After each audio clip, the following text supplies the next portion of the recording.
আসসালামু আলাইকুম। এখানে ভাইয়া তৃতীয় নাম্বার গাছটি রোপণ করার জন্য মাটি করতেছে।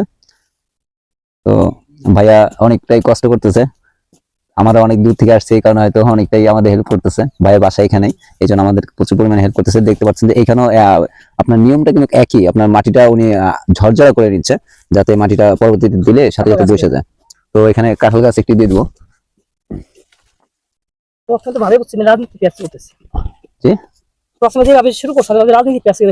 আচ্ছা, ঠিক আছে। আর এখন দেখলাম কি করছো না, তো এখানে দেখতে পাচ্ছেন ভাই যে যতটুকু মাটি উঠাচ্ছে, প্রত্যেকটাই মাটি মনে করেন যে একদম ঝরঝরা বালির মতন করে উঠাচ্ছে। কষ্টটা একটু বেশি করতেছে। তো দেখেন, কষ্ট না করলে তার যেটা বলা হয় কৃষ্ট মিলবে না, ফল মিলবে না। এটা কষ্ট করতে হবে, কষ্ট করে আপনার ফল, যেহেতু এটা কাঁঠাল গাছ, ফলও পাবেন, ছায়াও পাবেন, পাশাপাশি আমাদের যে অক্সিজেন কথা আছে এটাও হবে। তো ইনশাল্লাহ আপনারা যেখানে পারেন বেশি বেশি গাছ রোপণ করুন।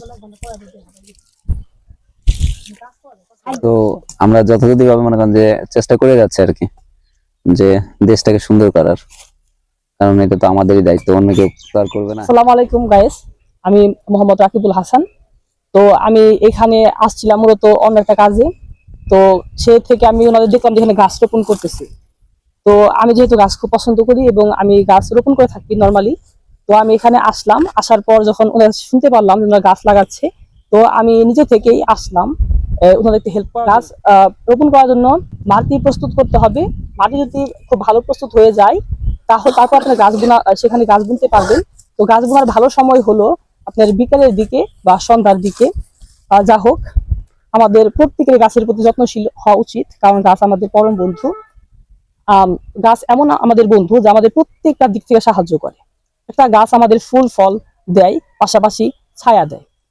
গাছের অঙ্গ প্রত্যঙ্গ থেকে আমরা জ্বালানির যোগান পাই, পাশাপাশি গাছ আমাদের সব রকম সাহায্য সহযোগিতা দিয়ে থাকে।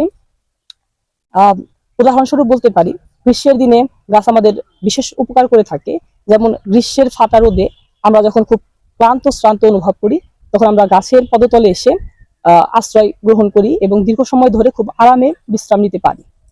শুধু তাই নয়, কিছু কিছু গাছের বিশেষ ঔষধি গুণ রয়েছে, যা আমাদের খুবই উপকার করে থাকে। পাশাপাশি সব ধরনের গাছ আমাদের লাগানো উচিত। তো বিভিন্ন ধরনের গাছ আমরা সাধারণত বুনে থাকি, কিন্তু বর্তমানে আমাদের জায়গা অথবা জমির পরিমাণ খুব সংকীর্ণ হওয়ায় আমরা কলমের গাছগুলো বেশি রোপণ করে থাকি। তো বিভিন্ন রকম সংস্থা আমাদেরকে এই সহযোগিতা আমাদের উপকারের স্বার্থে বিভিন্ন রকম গাছ প্রোভাইড করে থাকছে। বর্তমানে প্লান্টিং টুমরো এই উদ্যোগ নিয়ে কাজ করে যাচ্ছে।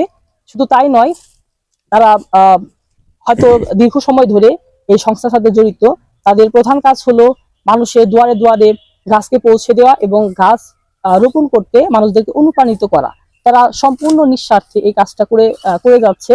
তাদের নিরলস পরিশ্রম সফল করতে আমরা তাদেরকে অনুপ্রেরণা দিতে তাদের পাশে এসে দাঁড়াবো। তারা যদি আমাদেরকে কোনো রকম গাছ সরবরাহ করে থাকে, তো আমরা সেটা নেব এবং তাকে খুব যত্নের সাথে লালন পালন করবো, যাতে পরবর্তীতে আমাদের কোনো রকম পরিবেশে কোনো রকম ক্ষতি না হয় এবং পরিবেশ যাতে ভারসাম্যহীন না হয়ে পড়ে, সেজন্য বৃক্ষরোপণ খুবই একটি গুরুত্বপূর্ণ কাজ বলে মনে করি আমি ইন দিস মোমেন্ট।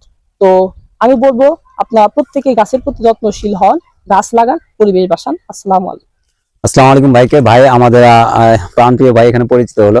তো আপনাদের মাঝে যে কথাগুলো উনি বললো, আমি মনে করি যে আমাদের এই কথাগুলোর উপরে কার্যকর করা দরকার। তো দেখুন, হাসি হোক দুঃখ হোক, আমাদের যে কোনো বিষয় হোক না কেন, গাছ আমাদের প্রাকৃতিক একটা বন্ধু। আমি মনে করি যে আপনারা যেখানে একটু জায়গা পান না কেন, গাছ রোপণ করুন। যখন আমি এখানে গাছ রোপণ করতেছি, আমার সঠিক নিয়মে হয়তো গাছগুলো রোপণ করা হচ্ছে না, সেক্ষেত্রে হয়তো গাছগুলো অনেকটা যত্ন কম পাইতো আর কি।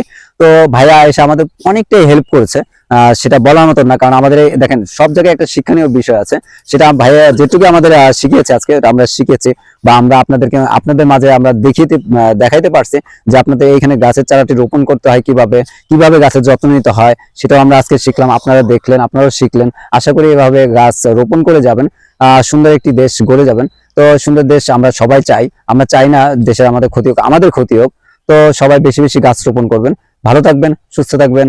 খোদা হাফেজ। আসসালামু আলাইকুম।